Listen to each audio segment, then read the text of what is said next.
అందరికీ నమస్కారం.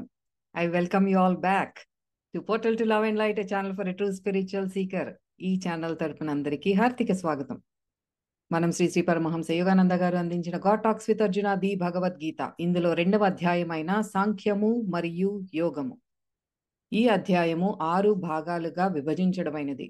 ఇందులో మనం మొదటి భాగము పూర్తి చేసుకొని 2వ భాగమైన ఆత్మ యొక్క శాశ్వతమైన మరియు అతీతమైన స్వభావము, ఇందులో 21 శ్లోకాలు పూర్తి చేసుకొని ఈరోజు మనం ఈ వీడియోలో 22 మరియు 23వ శ్లోకాలకి ఉన్న ఆధ్యాత్మిక అంతరార్థాన్ని తెలుసుకోబోతున్నాము. మరి ఈరోజు కూడా మనం సెషన్ స్టార్ట్ చేసుకునే ముందు ఆ పరమాత్మ చైతన్యంతో, శ్రీకృష్ణ పరమాత్మ ఆయన చైతన్యంతో అనుసంధానమై ఆయన్ని ఆహ్వానించుకొని మనం మొదలు పెట్టుకుందాం.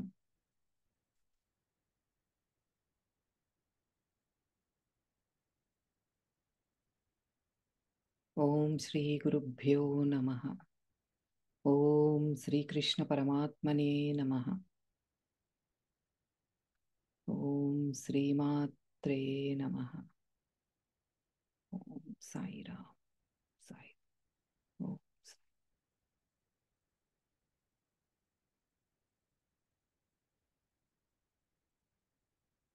మనకి ఈ అధ్యాయంలో పరమాత్మ ఆత్మ యొక్క తత్వాన్ని, ఇక్కడ ముఖ్యంగా మనం నేర్చుకునేది ఏమిటి అంటే పరమాత్మ యొక్క తత్వాన్ని, జీవాత్మ కాదు, సమిష్టి పరమాత్మ తత్వాన్ని మనం సాంఖ్యం ద్వారా తెలుసుకుంటున్నాము. అది వివిధ కోణాలలో, ఇప్పుడు మనకి పరమాత్మ ఉన్నారంటే ఒక కెమెరామ్యాన్ చుట్టూతా తిప్పినట్టు ఆ డిఫరెంట్ యాంగిల్స్ లో మనకి ఆ స్వభావం ఏమిటి అనేది చాలా క్లియర్ గా విశదీకరించి ఇంకా సూక్ష్మాతి సూక్ష్మంగా చెప్తున్నారు మనకి. దానికి వివరణ శ్రీ శ్రీ పరమహంస యోగానంద గారు అందించింది ది అల్టిమేట్ అండ్ డీపెస్ట్ లెవెల్లో మనం నేర్చుకుంటున్నాము. దానితో పాటు సాధన కూడా చేస్తున్నాము. ఇలాగే చక్కగా ముందుకి కొనసాగుదాము. మరి మనం ఈరోజు ఈ సెషన్ 22వ శ్లోకాతో స్టార్ట్ చేసుకుంటున్నాము. మరి ఇంకా ఆలస్యం చేయకుండా let us invite Sai madam. Over to you Sai madam. 2వ అధ్యాయము 22వ శ్లోకము. వాసాంసి జీర్ణాని యథా విహాయ నవాని గృహాతి నరోపరాణి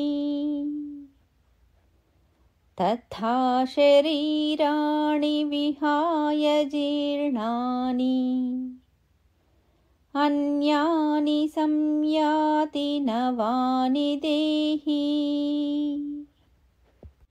మానవుడు జీర్ణ వస్త్రములను త్యజించి నూతన వస్త్రములను ధరించినట్లు జీవాత్మ ప్రాత శరీరములను వీడి నూతన శరీరములను పొందును. Thank you madam. ఈ 22వ శ్లోక నేను ఇంతకు ముందు కూడా మీరు నోటీస్ చేసుంటారు.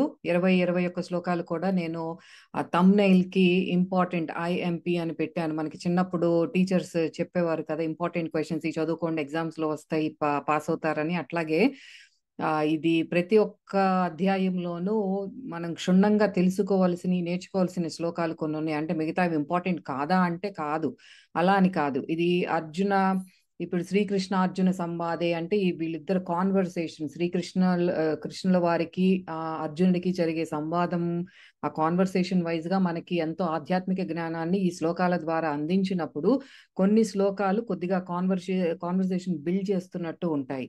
కొన్ని ఏమో ఎంతో నిగూఢమైన దాంట్లో ఆధ్యాత్మిక అంతరార్థం దాగి ఉంటుంది. దాంట్లో మనం నేర్చుకోవాల్సింది, అర్థం చేసుకోవాల్సింది చాలా ఉంటుంది. కాబట్టి పే అటెన్షన్ టు దీస్ అని ఇంపార్టెంట్ అని పెట్టాను. సో ఈ సాంఖ్యము మరియు యోగము 2వ అధ్యాయంలో 42, మొత్తం 72 శ్లోకాలలో 42 వెరీ ఇంపార్టెంట్ మనకి సాధనా పరంగా కానీ ఆధ్యాత్మిక జ్ఞానం పరంగా కానీ. ఇవి చాలా ప్రతి ఒక్క ఆధ్యాత్మిక సాధకుడికి ఎంతో ముఖ్యమైనవి. దయచేసి pay more attention to this along with మిగతా శ్లోకాలతో పాటు. సో వాసాంసి జీర్ణాన్ని యథా విహాయ, ఈ శ్లోకం ద్వారా మనం ఈ పద విభజన చూద్దాము. నరహ మానవుడు, జీర్ణాని పాతవైపోయిన, వాసాంసి వస్త్రాలను, విహాయ విడిచిపెట్టి, అపరాణి వేరే, నవాని కొత్తవైన వస్త్రాలను, యథా ఏ విధముగా, గృహ్ణాతి స్వీకరిస్తున్నాడో, తథా అదే విధంగా, దేహి దేహధారి అయిన జీవాత్మ, జీర్ణాని కర్మక్షయము చేత దుర్బలమైపోయిన ఈ శరీరాణి అంటే ఈ దేహాలను, విహాయ వదిలిపెట్టి, అన్యాని ఇతరమైన, నవాని కొత్త దేహాలను, సంయాతి పొందుతున్నాడు. ఇందులోనే మనకు అర్థమైపోతుంది దేని గురించి చెప్తున్నారు అనేది.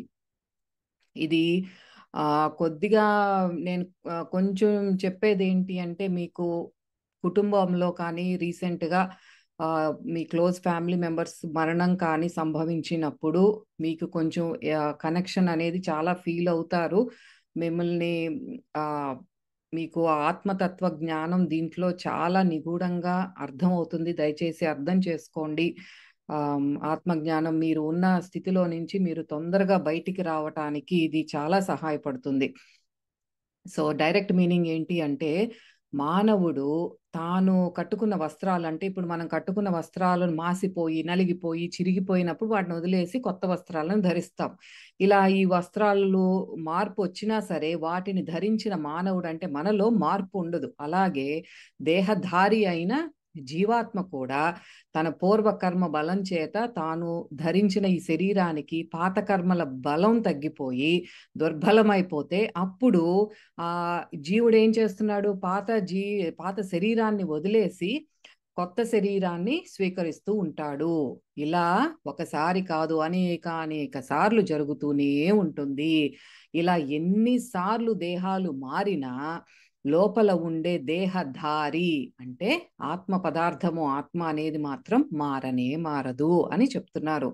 దీనికి లోపల ఉన్న ఆధ్యాత్మిక అంతరార్థాన్ని తెలుసుకుందాము. అయితే ఈ శ్లోకం ద్వారా పరమాత్మ మనకు ముఖ్యంగా ఏం చెబుతున్నారు అంటే, పునర్జన్మ సిద్ధాంతాన్ని చెబుతున్నారు. The law of incarnation. ఈ శ్లోకం ద్వారా, ఏ శ్లోకం ద్వారా పరమాత్మ లా ఆఫ్ ఇన్కార్నేషన్, పునర్జన్మ సిద్ధాంతాన్ని చెప్తున్నారు అంటే, సాంఖ్యము మరియు యోగములో 22వ శ్లోకం ద్వారా. దీనికి ఏంటి లోతుల్లోకి వెళ్దాం. ఎట్లా అయితే మనం ఇప్పుడు ఈ భౌతిక జీవితంలో ఒక జీవిత కాలంలో ఎన్నో వస్త్రాలను మారుస్తున్నాము, అట్లాగే మారుస్తూ ఉంటున్నాము. అంటే చిరిగిపోయింది, ఇందాక డైరెక్ట్ మీనింగ్ లో అదే కదా వచ్చింది. అట్లా ఏదైతే జరుగుతోందో మన పాత పడిపోయినప్పుడు తీసేస్తున్నాము, కొత్త వస్త్రాలు వేసుకుంటున్నాము. అది చాలా సునాయాసంగా చేస్తాం. మనమేమి అంటే కొంతమంది దానికి కూడా బాధపడే వాళ్ళు డెఫినెట్ గా ఉంటారు. అయ్యో నా ఎక్స్పెన్సివ్ షర్ట్ కానీ ఏదైనా చిరిగిపోయింది తొందరగా అంటే దానికి బాధపడతాము. అలాంటి సంఘటనలు కూడా ఉంటాయి. కాకపోతే ఈ న్యాచురల్ ప్రాసెస్ ఏంటి, మనం ఎక్కువ వాడేసాము, అది నలిగిపోయి చిరిగిపోయి అన్నప్పుడు మనకి ఏమీ బాధ ఏమీ ఉండదు. అలాగే ఆ వస్త్రాలను వదిలివేస్తాం. అట్లాగే మనకి నిత్యుడు శాశ్వతుడు అయిన పరమాత్మ కూడా తాను చేస్తున్న ఈ మాయ, అజ్ఞానము, ఈ కోరికలు అనే ఈ ప్రయాణం ఏదైతే ఉందో, ఇక్కడ జాగ్రత్తగా గమనించవలసింది ఏంటి, పరమాత్మ తాను చేస్తున్నాడు. మనం ఏమనుకుంటున్నాము, నేను చేస్తున్నాను, నేను రోజు పనికెళ్తున్నాను, నేను నా పిల్లల్ని చూసుకుంటున్నాను, నేను వర్క్కి వెళ్తున్నాను, ఇవన్నీ అనుకుంటాం. ఇక్కడ ఎలా చెప్తున్నారో అర్థం చేసుకుందాం. పరమాత్మ తాను చేస్తున్న ఈ మాయా, అజ్ఞానము, కోరికలు అనే ఈ ప్రయాణం అంతా పరమాత్మే చేస్తున్నారు. అనేక కర్మలతో కూడుకున్న ఈ భౌతిక దేహాన్ని కూడా వదిలేసి కొత్త శరీరాన్ని ధరిస్తున్నారు. ఎవరు? పరమాత్మ. అనునో లేకపోతే సమ్ జాన్డోనో కాదు, పరమాత్మ అనేక రూపాలలో ఇలా కొనసాగిస్తున్నారు. మన శరీరము అనారోగ్యంతో కానీ వృద్ధాప్యంతో కానీ క్షీణించినప్పుడు, కర్మపరంగా ఇంకా పనికిరాదు అన్న స్థితికి వచ్చినప్పుడు ఆత్మ తనకు తాను నిర్ణయం తీసుకుంటుంది. శరీరాన్ని ఇంకా సునాయాసంగా వదిలిపెట్టేస్తుంది. ఎలా అయితే మన పాత వస్త్రాలను మనం వదిలిపెట్టేస్తామో, ఇంకా బాడీ అంతా కూడా అనారోగ్యంతో ఇంకా కుంగి కృషించిపోయినప్పుడు అలాగే ఆత్మ అట్లా డిసైడ్ చేసుకుంటుంది, ఇంకా శరీరం చాలు, ఈ అని సునాయాసంగా వదిలిపెట్టేస్తుంది. అయితే దీనికి ఒక మంచి ఎగ్జాంపుల్ ఇచ్చారు పరమహంస యోగానంద గారు. ఎలా అర్థం చేసుకోవాలి ఇది అంటే, ఒక నాటక రంగాన్ని తీసుకోండి. ఇది మీకు గుర్తున్నట్లు ఉన్నట్టయితే అర్జున విషాద యోగంలో కూడా సృష్టి రహస్యాన్ని చెప్పేటప్పుడు అసలు సృష్టి అనేది ఎలా ఆరంభమయ్యింది అన్నప్పుడు, ఒక థియేటర్ తీసుకోండి, ఒక ప్రొజెక్టర్ని తీసుకోండి, ఆ ప్రొజెక్టర్లో నుంచి లైట్ వస్తూ ఉంటుంది. ప్రొజెక్షన్ ఆ రూమ్లోకి వెళ్ళినప్పుడు, ఆ కంట్రోల్ రూమ్లోకి వెళ్ళినప్పుడు ప్రొజెక్టర్ నుంచి లైట్ వస్తుంది. ఆ లైట్లో నుంచి మనకి ఆ ఫోటో పార్టికల్స్ అనేవి వస్తూ ఉంటాయి. అవి తెర మీద పడినప్పుడు, ఆ స్టేజ్ మీద పడినప్పుడు ఏముంటుంది, స్టేజ్ మీద మనకి బొమ్మలు చూస్తాము. కానీ ఈ జ్ఞానము, శక్తి ఇదంతా కూడా ఆ పార్టికల్స్, ఆ చిన్న చిన్న పార్టికల్స్ ఆ ప్రొజెక్టర్ నుంచి వచ్చే దాంట్లోనే వస్తున్నాయి. అది కూడా మనం దీంట్లోకి ఇంక్లూడ్ చేసుకున్నట్లయితే, ఇక్కడ చెప్పేది అది కనుక మనం కంబైన్ చేసుకున్నట్లయితే ఇంకా బాగా అర్థమవుతుంది. ఇక్కడ ఏం చెప్తున్నారు, ఒక నాటక రంగాన్ని తీసుకోండి, ఆ నాటక రంగానికి ఒక డైరెక్టర్ ఉంటాడు. ఆ నటులని ఎలా చెయ్యాలి, నువ్వెప్పుడిప్పుడు పాతకాలంలో, పాత రోజుల్లో ఏంటి, ఆ ఒక ప్లే జరిగే ప్రతి పల్లెటూరుల్లో పండగలకి వాటికి నాటకాలు వేసేవారు. ఆ నాటకాల్లో ఒకళ్ళిద్దరు క్యారెక్టర్స్ ఉండేవారు, వాళ్ళే మనుషులు. వాళ్ళు ఏం చేసేవారు, ఒక ఫస్ట్ ఎపిసోడ్, ఒక ఫస్ట్ 5 minutes లో వాళ్ళ రోల్, ఒక హీరో రోల్ ఏదో అయి ఉంటుంది. అది మళ్ళీ కిందకి దిగుతారు, దిగేసి మళ్ళీ ఆ హీరో నెక్స్ట్ రోల్ ఏంటి, ఒక ఆడవేషం వేసుకోవచ్చు. ఆడవేషం వేసుకున్నప్పుడు ఏంటి, ఆ దుస్తులు మారుతాయి, మేకప్ మారిపోతుంది, అంతా మారిపోతుంది. అది వేసుకుని మళ్ళీ నెక్స్ట్ 5 minutes తన రోల్ ఏంటంటే అక్కడ ఒక ఆడవేషం వేసుకుని ఆ పాత్ర పోషిస్తాడు. అలా ఈ అన్ని పాత్రలు ఈ టైంకి నువ్వు ఈ పాత్ర వెయ్యి, ఈ సీన్ లో నువ్వు ఈ పాత్ర వెయ్యి అని చెప్పేది ఎవరు అంటే అక్కడ డైరెక్టర్. ఇక్కడ మనం తీసుకోవాల్సింది ఏంటి, మనకి ఈ సృష్టిని అంతా నడిపించేది, సమస్త విశ్వానికి దర్శకుడు ఎవరంటే ఆ పరమాత్మ. హీఈస్ ద కాస్మిక్ డైరెక్టర్, మనము కాదు. మనకి జరిగే ఈ పరిస్థితులు కానీ ప్రతి ఒక్కళ్ళు పరమాత్మ ఆడిస్తున్న నాటక రంగంలో నటులు మాత్రమే మనము. నేను ఒక నటిని, మీరు వింటున్న మీరు ఒక నటుడు, అలా ప్రతి ఒక్కళ్ళు ఒక నటులు మాత్రమే. మనం ఈ పాత్రలకి అటాచ్ అయిపోయామో. ఇప్పుడు ఎవరైతే ఇప్పుడు ఫర్ ఎగ్జాంపుల్ సినిమాలు తీసుకుంటే, మహేష్ బాబు ఒక సినిమాలో పోలీస్ ఆఫీసర్ గా చేశాడు, ఇంకొక సినిమాలో సరే బిజినెస్ మ్యాన్, ఇంకొక సినిమాలో ఒక పొలిటీషియన్ అనుకుందాం.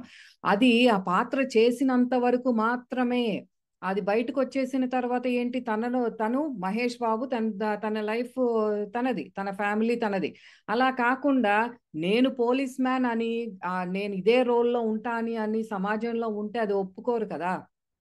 నేను నేను ఇప్పుడు పోలీస్ లాగా బిహేవ్ చేస్తాను బయట సొసైటీలో అంటే it doesn't work like that. Same thing మనం ఏం చేస్తున్నాము, నేను ఈ రోల్లోనే మనం బిగించేసుకున్నాం. మనం నాదే, ఈ లైఫ్ నాది.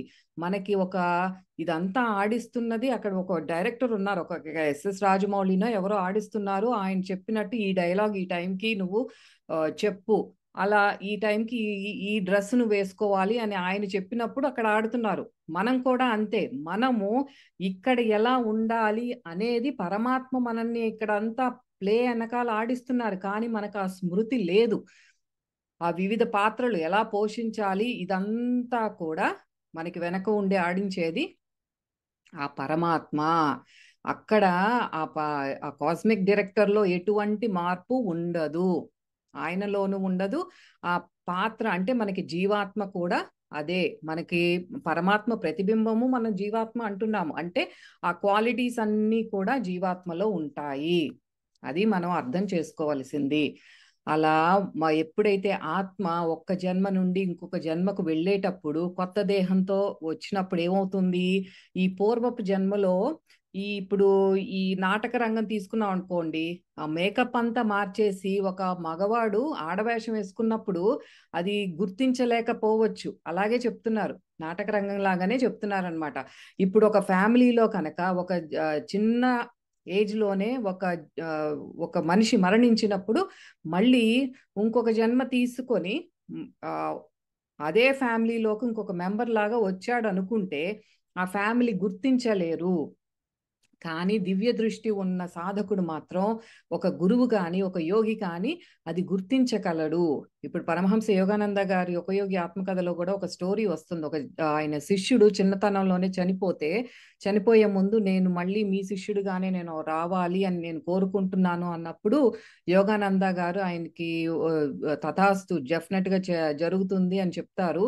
అలాగే ఇంకొక గర్భంలో ఆయన జన్మ తీసుకుంటున్నప్పుడు యోగానంద గారికి ఆ వైబ్రేషన్స్ అందుతాయి అన్నమాట.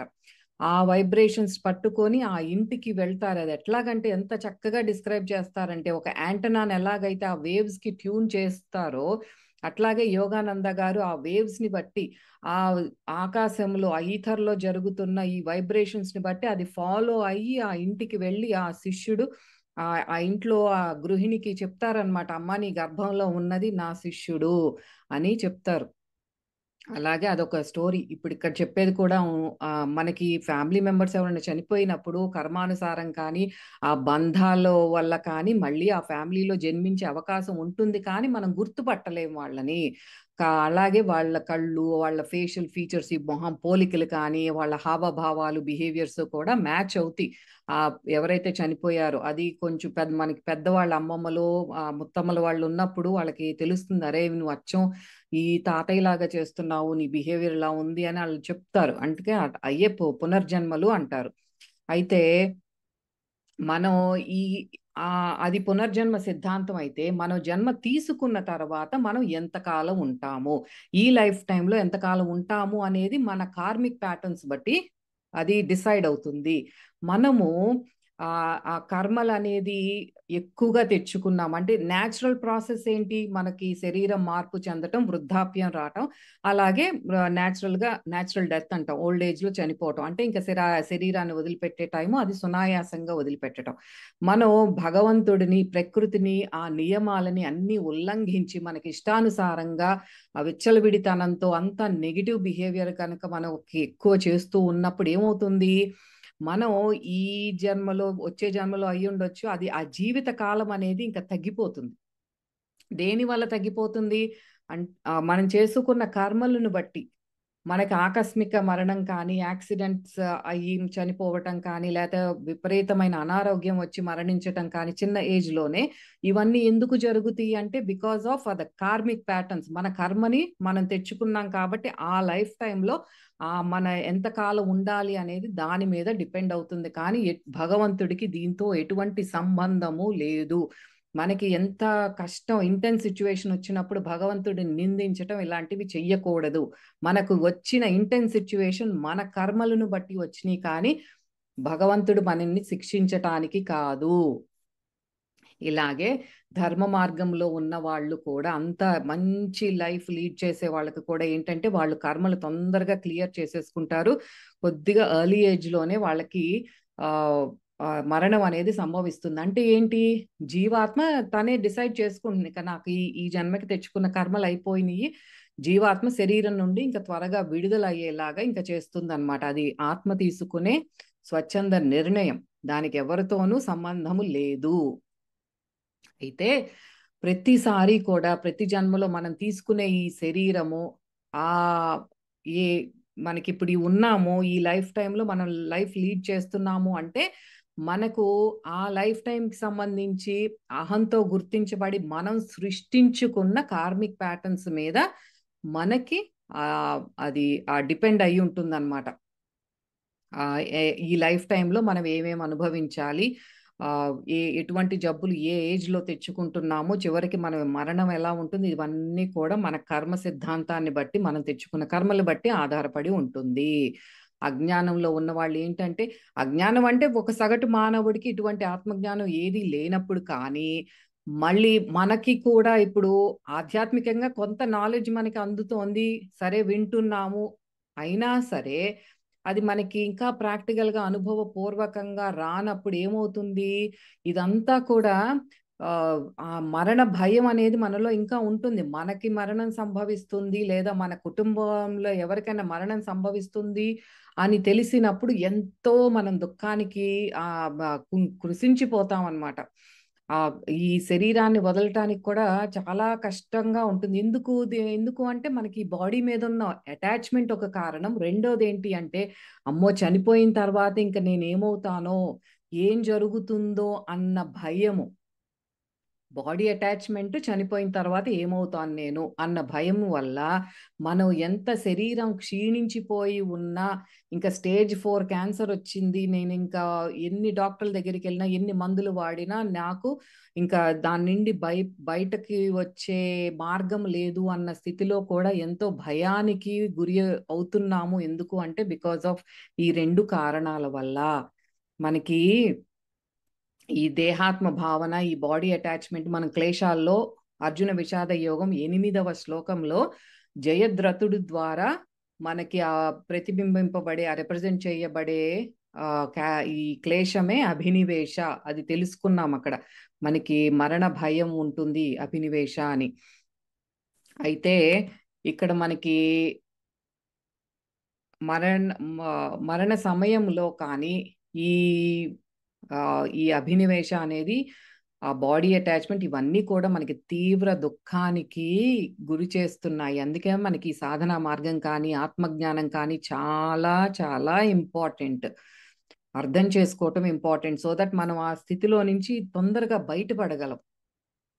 అయితే మనకి ఇంకొక ఉదాహరణ కూడా మనకి ఏం చెప్తున్నారంటే, మనకి నిత్యం ప్రతి రోజు మనం పడుకున్నప్పుడు స్వప్నం వస్తోంది, చక్కగా గాఢ నిద్ర, ఆ తర్వాత వెళ్ళింది ఏంటి అంటే గాఢ నిద్రలోకి, సుషుప్తావస్థలోకి వెళ్తున్నాం.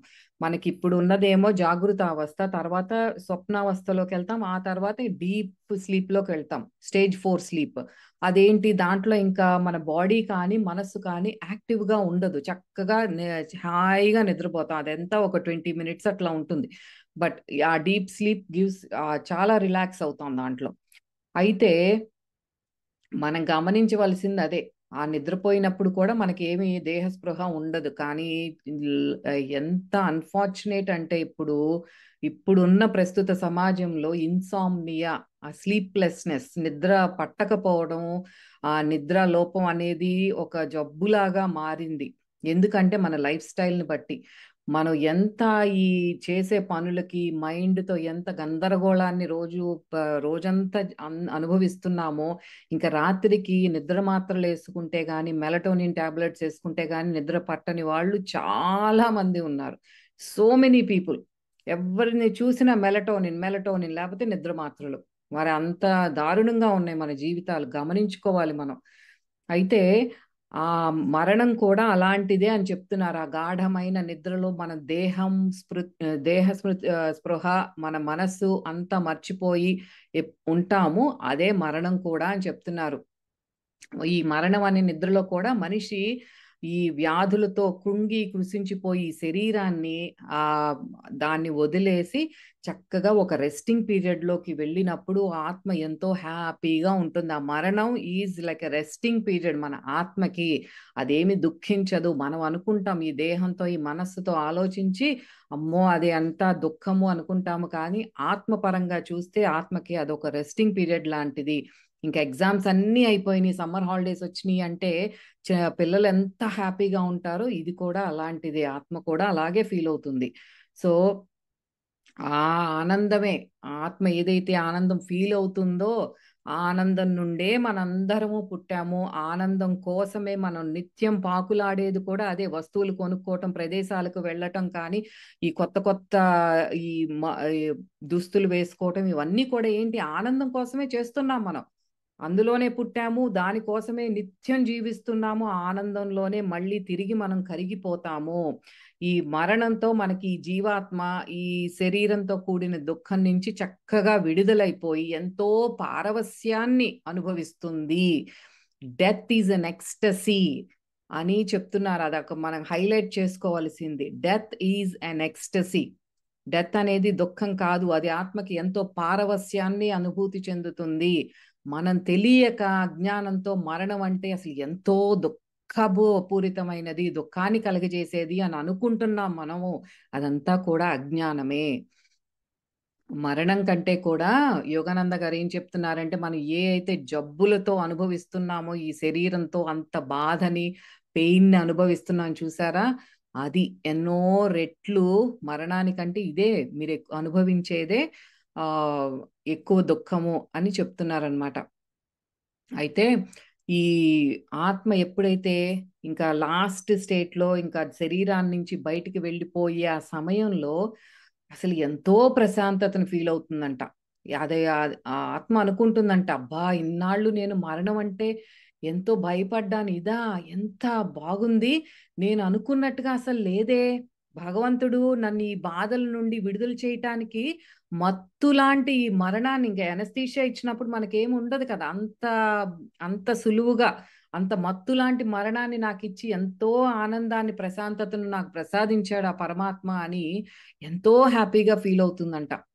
కొంతకాలం ఇప్పుడు మనకి సినిమాల్లో చూపించినట్టు ఆ నలుగురు సినిమాలో కొంతకాలం ఏంటంటే ఆత్మ అక్కడక్కడే తిరుగుతూ ఉంటుంది, తన వాళ్ళని అయ్యో నేను వదిలేశాను నా వాళ్ళు అని అక్కడే తిరుగుతుంది. కానీ క్రమక్రమంగా ఏంటి, ఇంకా నాకు ఈ భూలోక యాత్ర అయిపోయింది, ఇంకా దీనికి సంబంధించిన అనుభవాలు కానీ జ్ఞాపకాలు కానీ ఇంకా అన్ని కూడా క్రమంగా అవి కూడా మరుగున పడిపోతాయి. ఇట్లా ఈ అలా వెళ్ళిపోయిన ఆత్మ ఏం జరుగుతుంది, సూక్ష్మ లోకాల్లోకి వెళ్తుంది. ఎవరు ఎటువంటి సాధనా మార్గం కానీ ఏమీ లేనప్పుడు ఒక సగటు మనిషి యొక్క ఆత్మ శరీరం నుంచి విడిపోయినప్పుడు అది సూక్ష్మ లోకాల్లోకి వెళ్ళి అక్కడ కొద్ది కాలం రెస్ట్ తీసుకుంటుంది. అది సాధనా మార్గంలో కానీ ఇంకొంచెం అడ్వాన్స్డ్గా ఉన్న వాళ్ళకి, ధర్మ మార్గంలో ఉండి అన్ని చేసిన వాళ్ళకి ఏంటంటే వాళ్ళ ఆత్మలు కాంతి లోకాల్లో, కారణ లోకాల్లోకి వెళ్తుంది. అక్కడ వారి ఇచ్ఛానుసారం చక్కగా ఎంతో స్వేచ్ఛగా అదంతా అనుభూతి చెందుతారంట, బ్రహ్మానందాన్ని అనుభవిస్తాయంట ఆత్మలు, కారణ లోకాలకు వెళ్ళిన ఆత్మలు. దానికి ఎంట్రీ ఏంటి, ఎలా వెళ్తాము అంటే మనం చేసే ఈ యోగ మార్గము, ఈ సాధన వల్ల మాత్రమే ఆ పైలోకాలకి మనకి ఆ పర్మిషన్ ఉంటుంది, ఆ గేట్స్ ఓపెన్ అవుతాయి. ఎప్పుడు మనం ఇక్కడ సరిగ్గా సాధన చేస్తే మాత్రమే అప్పుడు ఎంతో స్వేచ్ఛగా హ్యాపీగా ఆ కాంతి లోకాల్లో తిరుగుతుంది. తర్వాత మళ్ళీ కొంతకాలానికి తనకి ఎప్పుడు కావాలంటే అప్పుడు మళ్ళీ ఆ కర్మానుసారం ఇది ఆ కర్మ ఏంటి, మనలో నిక్షిప్తంగా ఈ కోరికలు వీటన్ని పెట్టుకుని ఉంటాం, మన మనోమయ కోశంలో ఇవన్నీ ఉంటాయి. ఎక్కడ ఉంటుంది అదంటే మన మెంటల్ బాడీ. మనకున్న ఈ 3 శరీరాలు, భౌతిక శరీరాన్ని వదిలేస్తున్నాము కానీ సూక్ష్మ శరీరంలో అవన్నీ నిక్షిప్తంగా ఉంటాయి. మనకు తీరని కోరికలు, ఆ మోహము ఇదంతా కూడా భూమి మీద మనకి ఏదైతే ఇంకా పట్టుకుని లాగుతూ ఉంటాయి అన్నమాట. నాకు ఈ పూర్వ జన్మల్లో ఈ కోరికలు ఇంకా తీరలేదు, నేను ఇంకా ఎంతో సంపాదించాలనుకున్నా నా కోరిక తీరలేదు, నేను ఇంకా ఇవి అనుభవించాలనుకున్నాను. అవేంటంటే ఆ కోరికలే మళ్ళీ మనల్ని ఈ భూమి మీదకి లాగుతాయి, ఆ వైబ్రేషన్స్. అలా మళ్ళీ మనం జన్మలు తీసుకుంటాము. మనం ఏంటి పంజరంలో ఇప్పుడు పక్షి ఒక 2 ఇయర్స్ అట్లా మన ఇంట్లో పెట్టుకుని ఒక కేజ్ లో పెట్టాం ఒక పక్షిని. నువ్వు ఒకసారి డోర్ ఓపెన్ చేసి నువ్వు బయటికి వెళ్ళమ్మా అంటే కొంతవరకు ఆకాశంలో వెళ్తుంది, మళ్ళీ లోపలికి వచ్చేస్తుంది. ఏంటంటే భయం, అమ్మో ఆకాశం అసలు ఆ పరిధులు లేవు దానికి, ఆ ఏమవుతుందో అన్న భయంతో మళ్ళీ ఆ కేజ్ లోకే వచ్చేస్తుంది ఆ పక్షి. అలాగే మనం కూడా అట్లా ఆత్మలోకాలకి వెళ్ళినా సరే, అక్కడ స్వేచ్ఛను కొంతకాలం అనుభవించినా సరే, ఆ కోరికల వల్ల మనం ఇంకా మళ్ళీ ఈ దేహం అనే ఈ పంజరంలోకి ఇరుక్కుంటున్నాము. అదే మనకి ఈ జనన మరణ సైకిల్లో మనల్ని ఉంచేవే మన కోరికలు. నిత్యం ఏదో ఒక సంకల్పాలు చేయటం, ఏదో ఒక దాని మీద మనం మోహం పెట్టుకోవటం. మనుషులు అయి ఉండొచ్చు, వస్తువులు అయి ఉండొచ్చు, ఆస్తులు పాస్తులు ఏదైనా అయి ఉండొచ్చు. ఆ కోరికలే మళ్ళీ మనని ఇక్కడికి తీసుకొచ్చేలా చేస్తాయి అన్నమాట. అదే పక్షికి ఇప్పుడు ఇంకా ఈ పరిధులు లేనిదే నా స్థితి అని తెలుసుకుంటుకోవాలి. ఆ పక్షి అంటే ఏంటి అంటే, మనం ఆ స్థితికి వెళ్ళాలి అంటే ఎలా జరుగుతుందంటే సాధన ద్వారా మాత్రమే జరుగుతుంది. అదే నా నిజ స్థితి, ఆ పరిధులు లేని స్థితే నా నిజ స్థితి అని తెలుసుకోవటానికి మనకి ఎన్నో ఎన్నో కోట్ల జన్మల ఆ సైకిల్స్ నడిస్తే కానీ అప్పుడు మనకి అటువైపు మనకి ఆ మక్కువ రాదు. ఇంకా ధర్మ మార్గంలో ఉండాలి, సజ్జన సాంగత్యం చేయాలి, ఒక గురు సాంగత్యం నాకు లభించాలి, నన్ను నేను ఆత్మ పరిశీలన చేసుకోవాలి, నిత్యం నేను ఎటువంటి ఆలోచనలు చేస్తున్నాను, నా మార్గం ఎలా ఉంది, ప్రతిరోజు ప్రతి క్షణం మనల్ని మనం చెక్ చేసుకుంటూ ఉండాలి. నేను నిత్యం నన్ను నేను మంచిగా అనుకుని పక్కనాళ్ళని ఆ కల్ప్రిట్ అంటే విక్టిమ్ మెంటాలిటీ, అబ్బా! నేనసలు ఎంత మంచిదాన్నో, నా పక్కనాళ్ళే నన్నిలా అనుకుంటారు గానీ, నేను చాలా మంచిదాన్ని. వాళ్ళెప్పుడూ నాతో దురుసుగా నా బిహేవ్ చేస్తూ ఉంటారు అని పెద్ద పెద్ద లేబుల్స్ ఇక్కడ పెట్టుకొని తిరుగుతా ఉంటాం. అది victim mentality. That is like a golden cage. చాలా కంఫర్టబుల్‌గా ఉంటుంది. ఎందుకంటే, అక్కడ మనం పక్కనాళ్ళని బ్లేమ్ చేస్తాం గానీ, మనం జరిగే పరిస్థితికి మనం అకౌంటబిలిటీ మనం దానిని బాధ్యత వహించం కాబట్టి, మనం హ్యాపీ స్పేస్‌లో ఉంటామనమాట. ఎప్పుడు పక్కనాళ్ళని తిట్టుకోవటం, వాళ్ళ వల్లే నేనిలా ఉన్నాను, వాళ్ళ వల్లే నాకిలా జరిగింది అంటాం. అదే ఆత్మ పరిశీలన అంటే ఎప్పటికప్పుడు మనం చెక్ చేసుకుంటా ఉండాలి. ఒక సంఘటన జరిగింది అంటే విక్టిమ్, కల్ప్రిట్ కాదక్కడ ఇంపార్టెంటు. మన పర్సెంటేజ్ ఎంతుంది దాంట్లో? మన ప్రమేయం లేకుండా, మన ఇన్వాల్వ్‌మెంట్ లేకుండా మనం అంత ఫీల్ అవ్వేది ఏముండదు. ఏ పరిస్థితిలోనూ ఉండదు. ఎవరిని తిట్టుకోవాల్సింది లేదు. నా రోల్ ఎంతుంది దాంట్లో అని చెక్ చేసుకొని, ఓకే. ఇది నేను కరెక్ట్ చేసుకోవాలని చెప్పి పక్కకు రావాలి కానీ, ఎప్పుడు చక్కగా ఇక ఏడ్చుకుంటూ, అబ్బా! నేను మంచిదాన్ని, నేను చాలా మంచిదాన్నబ్బా! అనుకుని చెప్పుకొని తిరగక్కర్లేదు. మంచితనం అది బయటికి ప్రొజెక్ట్ అవుతుంది. నిజంగా ఆ ధర్మ మార్గంలో ఉండి అంత మంచి హై వైబ్రేషన్‌లో ఉన్నవాళ్ళు ఎవ్వరూ అలాంటివి చెప్పుకోరు. అది లో వైబ్రేషన్‌లో ఉన్నవాళ్ళే అలా చెప్పుకుంటారు.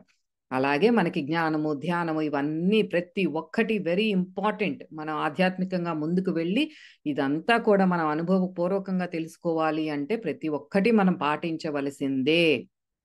ధర్మ మార్గంలో ఉండటము, సజ్జన సాంగత్యము. ప్రతి టైం మనకి మోటివేషన్ ఇవ్వటానికి మనకి ఒక నలుగురు మంచి సజ్జన సాంగత్యం అనేది వెరీ ఇంపార్టెంట్. గురు గురు కృప, గురు సాంగత్యము, ఆత్మ పరిశీలన, జ్ఞానము, ధ్యానము అన్నీ కావాలి. వీటన్నిటితోనే మనం ముందుకు వెళ్ళగలము.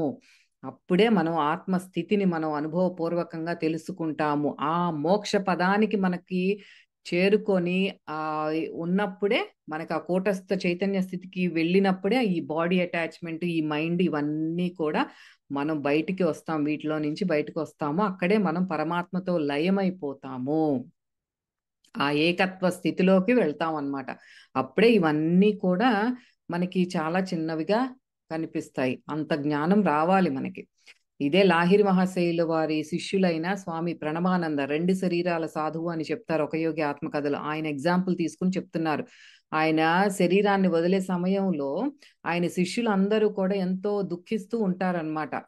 అయ్యో! మీరింక శరీరాన్ని వదిలేస్తున్నారా అంటే. అంటే ఆయన చెప్తారు, అయ్యా! మీకిప్పుడు వరకు ఎంతో బ్రహ్మజ్ఞానాన్ని నేను అందించాను. మీ స్వార్థం కోసం ఇంక నన్నిక్కడే ఉండాలి అని అలా ఆలోచించొద్దు మీరు. అలాంటివి కోరుకోవద్దు, దుఃఖించొద్దు. ఈ పంజరంలో నుంచి నేను విడుదలయ్యి ఇంక నా నిజ గృహం ఆ పరమాత్మ దగ్గరికి నేను లయమైపోతున్నాను ఆయనలో. అది ఆనందించాల్సిన విషయము అని చెప్పారాయన. శిష్యులందరికీ. ఇది ఒక్క అడ్వాన్స్‌డ్ ఆయన ఒక అడ్వాన్స్‌డ్ క్రియా యోగా టెక్నిక్ ద్వారా ఎరుకతో దేహాన్ని వదిలిపెట్టారు ఆ సమయంలో. ఇలాగే ప్రతి ఒక్క యోగులందరూ కూడా ఎరుకతో వారి దేహాన్ని వదిలిపెడతారు. ఆ చైతన్యం ఎప్పుడు ఇక్కడ లాహిరి మహాశయుల వారు కూడా ఆయన దేహాన్ని వదిలిపెట్టేటప్పుడు అక్కడ చుట్టుపక్కల ఉన్న వాళ్ళు ఇక్కడ వైబ్రేషన్స్‌ని వాళ్ళు చూడగలిగారు. ఆ స్థితిలో ఉండి వాళ్ళు శరీరాన్ని వదిలిపెట్టి పరమాత్మలో లయమైపోయారు. ఇదే మరణం గురించి, మనకి పునర్జన్మ సిద్ధాంతం గురించి, కర్మ సిద్ధాంతం గురించి ఇందులో ఎంతో చక్కగా మనకి వివరించారు ఈ 22వ శ్లోకంలో. దీంతో మనం ఈ శ్లోకం పూర్తి చేసుకున్నాము. దీని తర్వాత మనం సాయి మేడంని ఇన్వైట్ చేసుకొని 23వ శ్లోకాన్ని చెప్పించుకొని దాని యొక్క ఆధ్యాత్మిక అంతరార్థాన్ని తెలుసుకుందాం. Over to you Sai madam. 2వ అధ్యాయము 23వ శ్లోకము. నైనం ఛిందంతి శస్త్రాణి నైనం దహతి పావకః న చైనం క్లేదయంత్యాపః న శోషయతి మారుతః. ఈ ఆత్మను శస్త్రములు ఛేదింపజాలవు, అగ్ని దహింపజాలదు, నీరు తడుపజాలదు, వాయువు ఆరిపోవునట్లు చేయజాలదు. Thank you madam. ఇది కూడా చాలా ఇంపార్టెంట్ శ్లోక. 23వ శ్లోకం. నైనం ఛిందంతి శస్త్రాణి నైనం దహతి పావకః. ఇది కూడా చూద్దాం. లోతుల్లోకి వెళ్ళి ఏం చెప్తున్నారో చూద్దాం. నయనం కాదు, నైనం, న ఏనం. అంటే ఏనం అంటే ఈ దేహధారి అయిన జీవాత్మను శస్త్రాణి, కత్తులు మొదలైన ఆయుధాలు, న ఛిందంతి, ముక్కలు చెయ్యలేవు. ఏనం, ఈ దేహధారిని, పావకః, అగ్ని, న దహతి, కాల్చలేదు. చ, మరియు ఏనం, ఈ దేహధారిని, ఆపహ, నీళ్లు, న క్లేదయంతి, తడపను లేవు. మారుతః అంటే గాలి, న శోషయతి, ఎండగొట్టలేదు అని చెప్తున్నారు. దీనికి ఈ మాటలు వింటేనే తెలుస్తోంది ఏంటి, ఆత్మని మనకి నీరుతో కానీ నిప్పుతో కానీ మనం ఒక ఈ ఆయుధాలతో కానీ దేనితో కానీ మనం మొక్కలు చేయలేము, ఛేదించలేము, ఎండగట్టలేము, ఇవన్నీ చెప్తున్నారు. తడపలేము. ఏ ఆయుధాలతోనూ కూడా మనం ఆత్మని దేనితోనూ ఎటువంటి మార్పు తీసుకురాలేము అని చెప్తున్నారు. అయితే దీనికి ఉన్న ఆధ్యాత్మిక అంతరార్థాన్ని చూద్దాము. ఏం చెప్తున్నారు? మనకి కూటస్థుడు, ఈ క్రియాయోగిస్ అందరూ కూడా ఎక్కువగా కూటస్థుడు, కూటస్థ చైతన్యం, ఇదే ఎక్కువ మాట వాడతారు. అయితే కూటస్థుడిని ఆయుధంతో మనం ఛేదించలేము, ముక్కలు చేయలేము. ఎందుకంటే అందులో నుండి ఉద్భవించే శూన్యం ఏదైతే ఉందో అది మనం కత్తిని ఎగరేసినంత మాత్రాన అదేం కట్ అవ్వదు. ఏం కత్తి ఎగరేస్తావు? ఇక్కడ కత్తి ఎగరేస్తే ఏమవుతుంది? శూన్యంలో ఆ శూన్యానికి ఏం అవ్వదు. అదే విధంగా మనలో వాయు స్థిరత్వం ప్రాప్తించినప్పుడు, వాయు స్థిరత్వం అంటే ఏంటి? మన కూటస్థ చైతన్య స్థితి మనకి లభించినప్పుడు, ప్రాప్తించినప్పుడు అది ఏం అనుభూతి చెందుతాము? ఏ ఆయుధాన్ని దేనితోనూ మనం చెలించని స్థితిని అనుభూతి చెందుతాము. ఇదే ఇక్కడ ఎగ్జాంపుల్స్ ఏమైతే చెప్పారో, ఆయుధము అంటే సాలిడ్ స్టేట్, అగ్ని, ఫైర్, కానీ జలము, ఆ జలంతో కానీ గాలితో కానీ దేనితోనూ అది ఆ స్టేట్ ని మనం డిస్ట్రాయ్ చెయ్యలేము. అదే చెప్తున్నారనమాట. ఇది అనుభవపూర్వకంగా మన నిత్య జీవితంలో మన అనుభూతి చెందాలి అంటే గురుముఖత, ఒక క్రియాయోగ దీక్ష తీసుకొని సాధన చేసిన వారికి మాత్రమే సాధ్యమవుతుంది అని చెప్తున్నారు. అయితే దీని నిగూఢంగా ఏముంది? మనకి అంతకుముందు శ్లోకాల్లో కూడా చెప్పుకున్నాం. పరబ్రహ్మము అనేది సత్పదార్థము, అసత్పదార్థముగా రెండుగా విభజించబడింది అని అక్కడ చెప్పుకున్నాం. ఇక్కడ ఏం చెప్తున్నారు అంటే, మొత్తం విశ్వం అంతా కూడా మనకి ఆ తత్వం అర్థం అవ్వాలి అంటే we have to speak in terms of energy, frequency and vibration. ఈ మాటల్లో మాత్రమే మనకు అర్థమవుతుంది. ఇప్పుడు నేను అంటే ఈ దేహానికి పెట్టుకున్న పేరు అణు అయితే, అణు ఈజ్ ఈ వైబ్రేటింగ్ అట్ సర్టెన్ ఫ్రీక్వెన్సీ. ఆ ఫ్రీక్వెన్సీతో, ఆ ఎనర్జీతో, ఈ రూపంతో కనిపిస్తోంది అంతే. అయితే పరమాత్మ ఎప్పుడైతే మనకి తనకు తాను సూక్ష్మ ప్రకంపనలతో కూడిన ఆత్మగా ఈ రెండు రకాలుగా చెప్తున్నారు. సూక్ష్మ ప్రకంపనలు, స్థూల ప్రకంపనలు. మనకి సూక్ష్మంగా ఉన్నప్పుడు ఏంటి?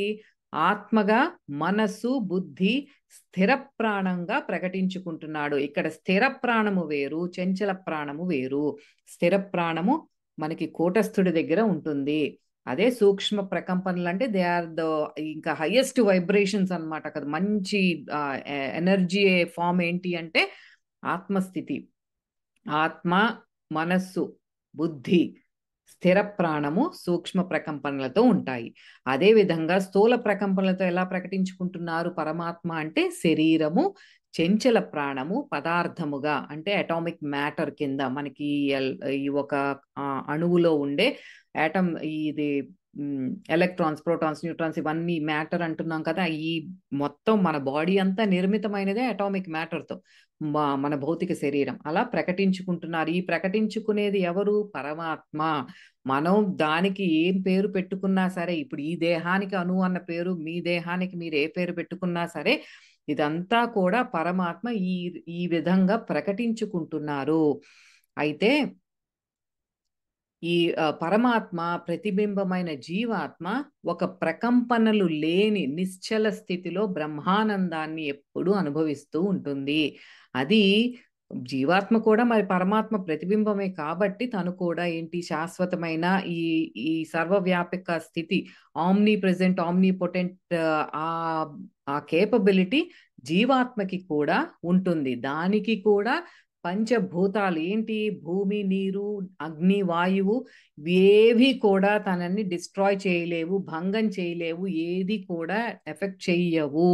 It can not be disturbed. ఏది మనకి జీవాత్మ గురించి చెప్తున్నారు ఇక్కడ, కూటస్థుడు గురించి చెప్తున్నారు. పంచభూతాలకి అతీతమైనది అది, ఇది ఏది కూడా ఏమీ చెయ్యలేవు. మనం ఇప్పుడు గాలిలో ఈ గాలి ఉంది, గాలిలో ఒక రాయి వేసాం అనుకోండి, ఏమవుతుంది? గాలికి ఏం అవ్వదు. ఆ రాయి వెళ్ళి ఇంకొక చోట పడుతుంది అంతే. అంతేగాని గాలి తన స్థితిని ఏం కోల్పోదు. అలాగే స్థూల ప్రకంపనలతో కూడిన ఈ భౌతిక పదార్థము ఆత్మ చైతన్యాన్ని ఏమీ చేయదు. ఇప్పుడు వెపన్స్ అని చెప్తున్నారు, ఈ ఆయుధాలు ఆత్మని ఏమీ చేయలేవు అంటే ఇప్పుడు దీనికి ఎగ్జాంపుల్ అదే చెప్తున్నారనమాట. ఆత్మ చైతన్యాన్ని ఎటువంటి ఆయుధాలు కానీ ఏ భౌతిక పదార్థం ఏదైనా సరే ఏమి చెయ్యలేదు. ఇప్పుడు మనం అది నిత్య భౌతిక జీవితంలో ఎలా తీసుకోవాలి? మనం కనుక మనం మంచి వైబ్రేషన్ స్టేట్ లో ఉన్నాము అంటే మనం ఆకాశ తత్వంతో ఉన్నాము, ఇంకా పైకెళ్ళి ఆత్మ చైతన్యంతో అక్కడే నిగూఢంగా ఒక సమాధి స్థితిలో ఉండి మనం ఆపరేట్ చేస్తున్నాము ఈ భౌతిక దేహాన్ని. నేను పని చేసేటప్పుడు కూడా నాకు లోపల నిత్యం ఆ ధ్యానం జరుగుతూనే ఉంది. నేను ఎప్పుడు భగవంతుడితో ఉన్నట్లే, అనుసంధానం అవుతున్నట్లే నేను ప్రతి పని చేస్తున్నాను అన్నప్పుడు నీకు వర్క్ ప్లేస్లో కానీ ఇంట్లో కానీ మనకి అత్తమామలు కానీ లేకపోతే ఎవరైనా సరే ఆ వర్క్ ప్లేస్లో బాసులు, కొలీగ్స్ ఎవరన్నా అన్నా సరే మనకు అది ఏమీ అంటదు. అది యూ డెవలప్ సచ్ ఇట్లా తుడుచుకుని వెళ్ళిపోతాం. అసలు అది అన్నది కూడా చెవులకు కూడా రాదు. ఆ స్థితికి వెళ్ళిపోతాం. మరి మనం ఎందుకు ఇంత ప్రతి చిన్నది చూస్తూ ఉంటాను, వినే చెప్పే మాటలు. ఆ ఏదన్నా ఒక చిన్న మాట అంటే చాలు ఇక దానికి పూనకం వచ్చేసినట్టు ఊగిపోతూ ఉంటారు. ఏంటో నాకు అర్థం కాదు. నాకు అది సినిమా చూసినట్టు ఉంటుంది కానీ లోపల నవ్వు వస్తూ ఉంటుంది. ఎందుకు ఇంత చిన్నదానికి అంత రియాక్షన్ అవసరమా అని.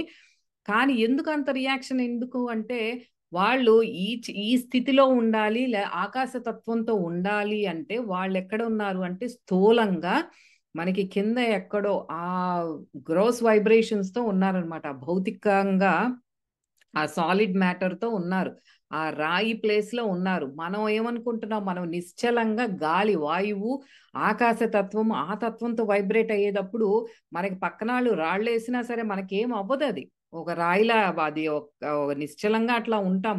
ఆ రాయిల్ని ఎక్కడన్నా పడాల్సిందే, అంతేకాని మనకేం అవ్వదు. అది ఆ స్థితిలోకి మనం వెళ్ళాలి. అలా కాకుండా నిత్యం మనం ఎప్పుడు దుఃఖిస్తూనే ఆందోళనతో వాళ్ళని వీళ్ళని తిట్టుకుంటున్నాం అంటే మన స్థితి తక్కువగా ఉంది అని. వాళ్ళు కాదు, వాళ్ళు తిప్పలయ్యో వాళ్ళు పడతారు.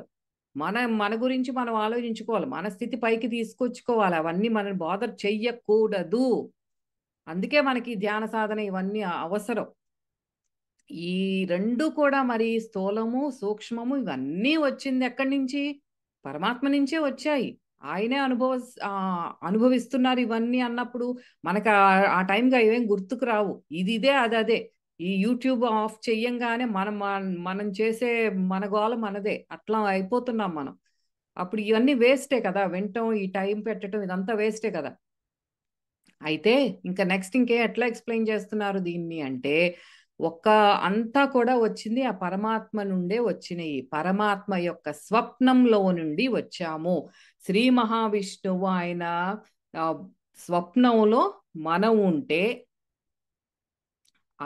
ఇప్పుడు మనం ఉన్నది ఏంటి? ఇదంతా కూడా ఒక మాయ. ఆయన స్వప్నంలో మనం ఉన్నాము అంటే మనకు అది నమ్మశక్యంగా ఉండదు. స్వప్నం ఏంటి, నేను ఇంత పీక్కుంటున్నాను రోజు అనిపిస్తుంది. ఆ స్వప్న స్థితిలోనే మనం జీవాత్మగా ప్రకటితం అవుతోంది ఆయన చైతన్యం. ఇదంతా కూడా ఇక్కడ జాగ్రత్తగా జస్ట్ పే అటెన్షన్ హియర్. ఒక కాస్మిక్ స్కేల్లో అంత ఈ విశ్వం మొత్తం తీసుకుంటే ఇదంతా పరమాత్మ సృష్టి. అలాగే మానవుడు తన యొక్క డ్రీమ్ స్టేట్ లో ఈ ఇండివిజువల్ పర్సనాలిటీస్, అంటే మనం స్వప్నావస్థ పడుకున్నాము, నిద్ర వచ్చింది, స్వప్నావస్థలోకి వెళ్ళాము, అక్కడ కూడా మనం కొన్ని పర్సనాలిటీస్, అక్కడ ఒక మనుషులు కనిపిస్తారు, కొండలు కనిపిస్తాయి, జంతువులు కనిపిస్తాయి, పాములు కనిపిస్తాయి, అక్కడ కూడా కొన్ని ఆలోచనలు చేస్తాము. మనం ఎంతో కొన్ని కళలు అయితే కొద్దిగా భావోద్వేగాలకి లోను చేస్తాయి. అది అంతా మన సృష్టి. ఇప్పుడు పరమాత్మ ఏదైతే తన కళలో మనల్ని సృష్టించారో, మనము అంటే మనుషులు, ఈ సమస్త విశ్వం అంతా ఆయన కళలో ఉన్నాం. అయితే మన కళలో కూడా మనం క్రియేట్ చేసుకుంటున్నాం, ఇంకొక విశ్వాన్ని క్రియేట్ చేసుకుంటున్నాము. ఆ స్వప్నంలో కూడా మనం యుద్ధాలు చూస్తాము, సునామీలు చూడొచ్చు. కానీ ఇప్పుడు యుద్ధాలు, సునామీ ఏం చెప్పారు? సాలిడ్ స్టేట్ మనకి. సునామీ అంటే ఇప్పుడు నీళ్లు కానీ, ఈ హరికేన్స్ ఇవన్నీ కూడా జలంతో కానీ, అగ్నితో కానీ ఏదన్నా ఒక బీభత్సం మన కలలో చూసి ఉండవచ్చు. కానీ ఇవేవి కూడా మనం లెగిసి లెగిసాము, వేక్ఫుల్ స్టేట్లో పొద్దున్నే లెగిసినప్పుడు అవి మన హాన్ని ఏమి ప్రభావితం చెయ్యవు. ఇంకా దాన్ని మనం ఎఫెక్ట్ చెయ్యదు అది. అలాగే మనం ఎలా ఉన్నాము అనేది, ఈ సమస్త విశ్వం కానీ, మనము, జంతువులు, ఈ ప్లానెట్స్ కానీ ఏదైతే ఎలాగైతే ఉన్నావో ఇవేవి కూడా ఈ డ్రీమ్ చేసే పరమాత్మని తన్నేమి బాధించవు. మనమే ఇవన్నీ దీనికి అటాచ్ అయిపోయి ఇవన్నీ లాక్కుంటాం, పీక్కుంటాం చేస్తాం. కానీ ఇక్కడ నుంచి వచ్చాం మనం, ఈయన్నేం చెయ్యం. మనం ఈ డ్రీమ్ స్టేట్లో ఇవన్నీ కూడా అనుభూతి చెందుతున్నాం. అలాగే ఈ మనం కనుక ఆ ఎఫెక్ట్ అవ్వని స్థితికి మనం వెళ్ళాలి. ఇక్కడ ఏం చేస్తున్నాం మనం? ఆహా, అది కలే కదా అని కళను వదిలేసాము. మరి మన జీవితాన్ని మనం కలలాగా అనుకోవచ్చు కదా. అలా చేయవచ్చా అంటే అదేంటి అంటే ఆ స్థితినే తురియా స్థితి అంటాము. అర్థమైందా? అంతకు ముందు కూడా శ్లోకంలో నేను ఇది ఎక్స్ప్లెయిన్ చేశాను.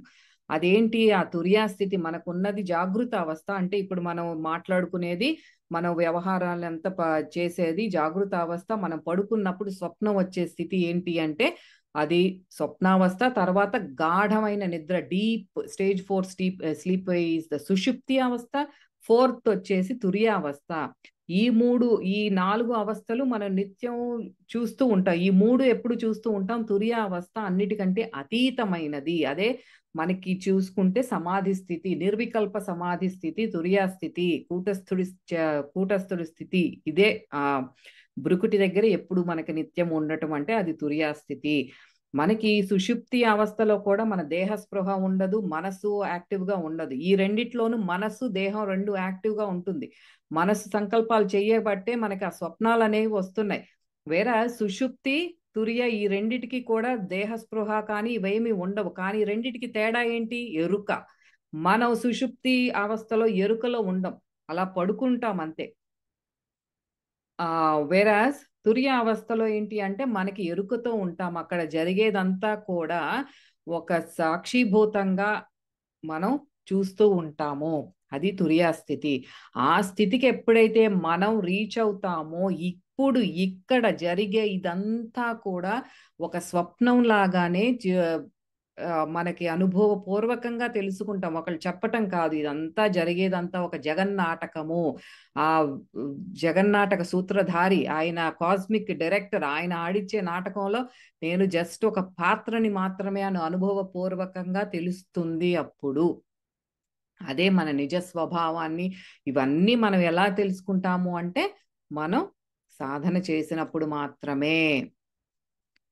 మరి నిత్య ధ్యాన సాధన, ధ్యాన సాధన, ధ్యాన సాధన, కూటస్థ చైతన్య స్థితి, ఇది ప్రతి శ్లోకంలోనూ వస్తూనే ఉంటాయి. మరి ఆ స్థితికి వెళ్ళినప్పుడే మరి ఆ ఆ పరమాత్మతో లయమయ్యే వరకు మనకి దుఃఖము, ఈ ఈ ఏదైతే మనం ప్రతిదానికి ఆందోళన చెందుతున్నామో ఇవన్నీ కూడా తప్పదు మరి.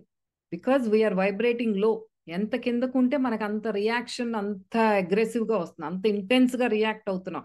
ఒక విషయానికి మనం చాలా ఇంటెన్స్గా ఒక బ్లో అవుట్ అయిపోతున్నాము అంటే అంత లో వైబ్రేషన్లో ఉన్నాము మనం, అంతే. ఇంకా దానికి ఏమి ఇఫ్స్ అండ్ బట్స్ ఏం లేవు. ఎంత మనం సమర్థించుకున్నా సరే దానికి కారణం అదే. మనం ఎప్పుడైతే మన చైతన్య స్థితిని పైకి తీసుకెళ్తూ ఉంటామో అంతా మనకు ఒక కళలాగా, మన కళలో నుంచి బయటకు వచ్చినప్పుడు ఇది కళ అని ఎట్లా అంటామో, ఒక సిచ్యువేషన్ జరిగినప్పుడు కూడా ఇంతేగా అన్న స్థితికి మనం రీచ్ అవ్వాలి అంటే ఏం చెయ్యాలి? ఎస్, మీ అందరికీ తెలుసు, మనందరికీ తెలుసు. ఇంకా అది చెప్పుకోవాల్సింది లేదు. అందరం చక్కగా, హ్యాపీగా, ప్రశాంతంగా ఉందాము. అందరిని ఎవరిని వారిగా యాక్సెప్ట్ చేసి, ఆ సిట్యుయేషన్స్‌లో మనం ఏం నేర్చుకోవాలో నేర్చుకొని, మనం ఏం చెయ్యాలో అది చేసి పక్కకొచ్చేద్దాము. కానీ దానికి ఎక్కువ అటాచ్‌మెంట్ పెట్టుకోవద్దు. సో, ఈరోజు మనం ఈ వీడియో ద్వారా తెలుసుకున్నదేంటంటే, మరణ భయం నుంచి మనం ఎలా బయటికి రావాలి అనేది, ఆత్మ జ్ఞానం అనేది ఎంత లోతుల్లో సూక్ష్మంగా మనకి అర్థమవుతే అంత తొందరగా మనం మరణ భయం నుంచి కానీ, మనకి ఎంతో క్లోజ్‌గా ఉన్న వాళ్ళు దూరమవుతున్నారు అన్న బాధ, భయం నుంచి కానీ బయటికి రావటానికి పరమాత్మ యొక్క తత్వము, ఇదంతా ఒక స్వప్నం మాత్రమే. మనం ఇదంతా కూడా ఒక స్వప్నంలో ఉన్నాము అనేది మనం కూడా అనుభవపూర్వకంగా తెలుసుకుందాం. మళ్ళీ వచ్చే బుధవారం మళ్ళీ కలుద్దాం. అంతవరకు సెలవు. నమస్తే.